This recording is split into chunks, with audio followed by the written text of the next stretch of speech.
Assalamualaikum warahmatullahi wabarakatuh. Perkenalkan, nama saya Lelius Nandayani dengan NIM 2514060034. Saya dari Universitas Unima Modul Padang dan saya kini berjurusan Bimbingan dan Konseling Pendidikan Islam. Halo teman-teman semuanya. Pada kesempatan kali ini saya akan membahas sebuah topik yang sangat dekat dengan kehidupan kita sehari-hari, tetapi seringkali kurang kita sadari perannya, yaitu adalah kecerdasan emosional atau emotional quotient. Namun, sebelum masuk ke pembahasan teori, saya akan mengajak teman-teman untuk melihat dua peristiwa nyata yang sering terjadi di sekitar kita. Dua peristiwa ini mungkin terlihat sederhana, tetapi memiliki dampak emosional yang sangat besar, terutama bagi anak. Kasus pertama berkaitan dengan anak yang gagal dalam seleksi SNMPTN, dan kasus kedua berkaitan dengan anak yang mengalami tantrum. Dari kedua kasus ini, kita akan memahami bagaimana sikap dan respon orang tua sangat mempengaruhi kondisi emosional anak. Aku tahu kamu hebat, namun selamanya diriku pasti berkutat. Untuk selalu jauhanmu dari dunia yang jahat. Ini sumpahku padamu untuk biarkanmu lebih baik. Sekalilah diriku jadi lebih baik dibanding diriku. Untuk sementara kita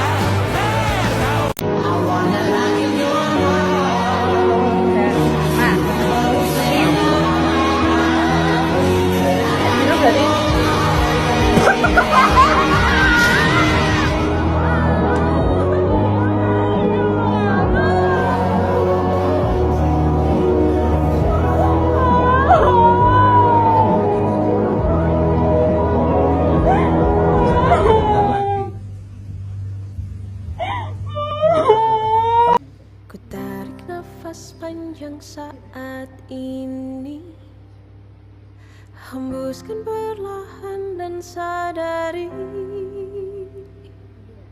ku memang pantas untuk dicintai. Tapi siapa yang kau temani? Jika memang ini benar untukku, maka dekatkanlah kepadaku. Kasus pertama terjadi pada seorang siswa SMA kelas 12 yang mengikuti seleksi SNMP. Selama masa SMA, siswa ini dikenal sebagai anak yang cukup rajin. Ia berusaha menjaga nilai rapor, mengikuti arahan guru, dan memenuhi berbagai persyaratan agar bisa lulus melalui jalur SNMP. Bagi siswa ini, SNMP bukan sekadar jalur masuk perguruan tinggi. SNMP menjadi simbol harapan, simbol keberhasilan, dan simbol kebanggaan baik bagi dirinya sendiri maupun keluarganya. Ia membayangkan bahwa jika lulus SNMP, ia bisa membuktikan bahwa usahanya selama ini tidak sia-sia. Hari pengumuman SNMP pun tiba dengan perasaan campur aduk antara tegang dan berharap siswa tersebut membuka pengumuman. Namun hasil yang muncul justru menyatakan bahwa ia tidak lulus seleksi. Pada saat itu, emosi yang muncul bukan hanya sedih. Anak tersebut merasa kecewa terhadap dirinya sendiri, merasa tidak cukup pintar, merasa gagal memenuhi harapan orang tua, dan merasa masa depannya menjadi tidak jelas. Anak tersebut menjadi lebih pendiam. Ia mulai mengurung diri di kamar, malas berbicara, dan sering mengelamun. Dalam pikirannya, kegagalan ini terasa sangat besar, seolah-olah menentukan seluruh masa depannya.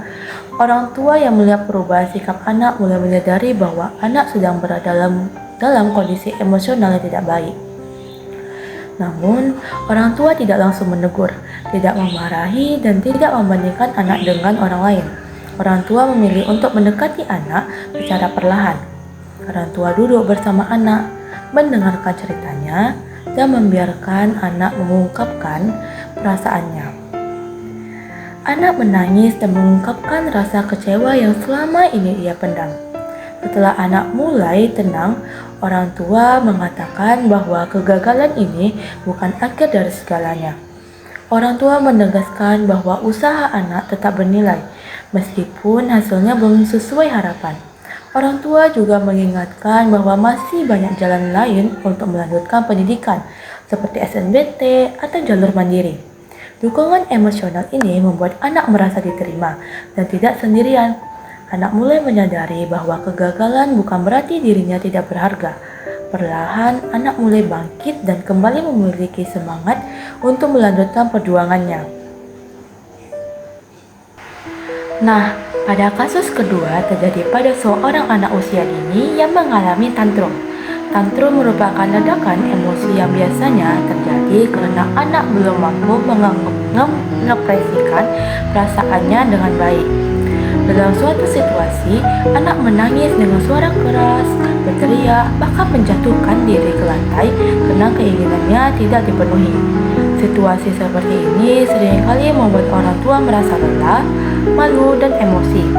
Banyak orang tua yang pada kondisi seperti ini justru membentak, mengancam, atau memaksa anak untuk berhenti menangis. Namun dalam kasus ini, ibu memilih respon yang berbeda. Ibu menyadari bahwa jika ia ikut marah, situasi akan semakin buruk. Oleh karena itu, ibu terlebih dahulu menenangkan dirinya sendiri. Lalu, ibu kemudian mendekati anak, menurunkan posisi tubuh agar sejajar dengan anak, dan berbicara dengan suara lembut.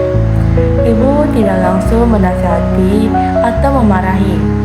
Ibu membiarkan anak meluapkan emosinya terlebih dahulu. Ibu memeluk anak, mengatakan bahwa ibu memahami perasaan anak yang sedang kesal atau kecewa. Setelah anak mulai tenang, ibu baru menjelaskan secara perlahan mengapa keinginan anak belum bisa dipenuhi. Penjelasan disampaikan dengan bahasa sederhana yang mudah dipahami oleh anak. Sikap ibu tersebut membuat anak merasa aman secara emosional dan anak belajar bahwa emosinya diterima tetapi tetap diarahkan dengan cara yang baik. Tantrum pun mereda tanpa kekerasan atau bentakan.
Nah, teman-teman, dari dua kasus yang telah kita bahas tadi, kita bisa melihat bahwa emosi adalah sesuatu yang tidak bisa dipisahkan dari kehidupan manusia, terutama dalam hubungan antara orang tua dan anak.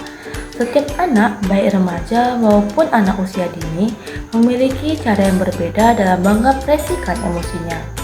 Pada kasus anak yang gagal SNBP, emosi yang muncul cenderung bersifat internal, seperti rasa kecewa, sedih, rendah diri, dan takut mengecewakan orang lain. Emosi ini seringkali tidak terlihat secara langsung, tetapi dampaknya sangat besar terhadap kondisi mental anak. Anak bisa menjadi pendiam, kehilangan motivasi, dan merasa masa depannya suram. Sementara itu, pada kasus anak yang tantrum, emosi yang muncul bersifat eksternal, seperti menangis keras, berteriak, dan perilaku agresif. Anak belum mampu mengontrol emosinya dan belum memiliki kemampuan yang verbal yang cukup untuk menjelaskan apa yang ia rasakan. Oleh karena itu, emosi diekspresikan melalui perilaku. Meskipun bentuk emosinya berbeda, kedua kasus tersebut memiliki kesamaan, yaitu anak-anak sama-sama membutuhkan respon emosional yang tepat dari orang dewasa. Anak tidak membutuhkan bentakan, hukuman, atau tekanan emosional. Anak membutuhkan pemahaman, ketenangan, dan penerimaan. Dalam kehidupan sehari-hari, seringkali orang tua atau orang dewasa justru bereaksi secara spontan berdasarkan emosi mereka sendiri. Ketika anak gagal, orang tua ikut kecewa dan tanpa sadar melampiaskan kekecewaannya tersebut kepada anak. Ketika anak tantrum, orang tua merasa malu atau lelah, lalu bereaksi dengan marah. Padahal, reaksi tersebut justru dapat memperburuk kondisi emosional anak. Disinilah pentingnya kecerdasan emosional. Kecerdasan emosional membantu seseorang untuk berhenti sejenak, mengenali apa yang sedang ia rasakan, dan memilih respon yang tepat. Orang tua yang memiliki kecerdasan emosional tidak hanya fokus pada perilaku anak, tetapi juga pada emosi di balik perilaku tersebut. Jika kita kembali pada kasus pertama, orang tua tidak langsung fokus pada kegagalan SNBP sebagai hasil akademik, tetapi fokus pada kondisi emosional anak. Orang tua menyadari bahwa yang dibutuhkan anak saat itu bukan nasihat panjang atau perbandingan dengan orang lain, melainkan dukungan emosional. Begitu juga pada kasus kedua, ibu tidak fokus pada perilaku tantrum yang mengganggu, tapi fokus emosi anak yang sedang tidak stabil. Dengan menenangkan diri terlebih dahulu, ibu mampu menjadi contoh bagaimana cara mengelola emosi dengan baik. Apa sih itu emotional quotient? Nah, emotional quotient atau sering disebut EQ adalah kemampuan seseorang dalam mengenali, memahami, dan mengelola emosi yang ada dalam dirinya sendiri serta emosi orang lain. EQ tidak hanya berkaitan dengan perasaan senang atau sedih, tetapi juga bagaimana seseorang menyikapi kegagalan, tekanan, konflik, dan situasi sulit dalam kehidupan. Seseorang yang memiliki IQ yang baik mampu memahami apa yang sedang ia rasakan, mengendalikan emosinya, serta merespon sesuatu keadaan dengan cara yang lebih tenang dan bijaksana. Dalam kehidupan sehari-hari, EQ memegang peranan yang sangat penting karena emosi selalu hadir dalam setiap aktivitas manusia. Ketika seseorang menghadapi masalah, keberhasilan, atau kegagalan, emosi akan muncul dan mempengaruhi cara berpikir serta bertindak. EQ membantu seseorang agar tidak dikuasai oleh emosi negatif seperti marah berlebihan, putus asa, atau stres berkepanjangan. Dengan EQ yang baik, seseorang mampu tetap berpikir jernih meskipun berada dalam tekanan. Selama ini, banyak orang yang menganggap bahwa kecerdasan intelektual atau sering disebut EQ adalah faktor utama penentu keberhasilan. Padahal, EQ saja tidak cukup. Seorang bisa memiliki kemampuan akademik yang tinggi, tetapi jika tidak mampu mengelola emosinya, ia akan mudah menyerah, sulit bekerja sama, dan kesulitan menghadapi masalah. Disinilah IQ berperan sebagai penyeimbang.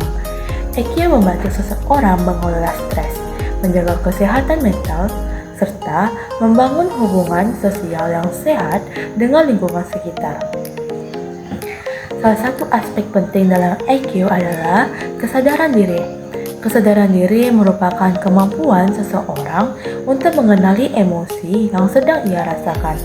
Seseorang yang memiliki kesadaran diri mampu menyadari ketika dirinya sedang marah, sedih, kecewa, atau cemas. Dengan adanya kesadaran diri, seorang tidak mudah bertindak secara impulsif karena ia memahami kondisi emosionalnya sendiri. Kesadaran diri menjadi dasar utama dalam pengelolaan emosi. Selain kesadaran diri, EQ juga mencakup kemampuan pengendalian diri. Pengendalian diri adalah kemampuan untuk mengatur emosi agar tidak diekspresikan secara berlebihan atau merugikan diri sendiri maupun orang lain. Pengendalian diri bukan berarti menekankan emosi, melainkan mengelola emosi dengan cara yang lebih sehat. Misalnya menenangkan diri sebelum berbicara, tidak meluapkan kemarahan secara langsung, dan mampu bersikap tenang dalam situasi sulit. EQ juga berkaitan erat dengan motivasi diri. Motivasi diri adalah kemampuan seseorang untuk tetap bersemangat dan tidak mudah menyerah ketika menghadapi kegagalan atau hambatan.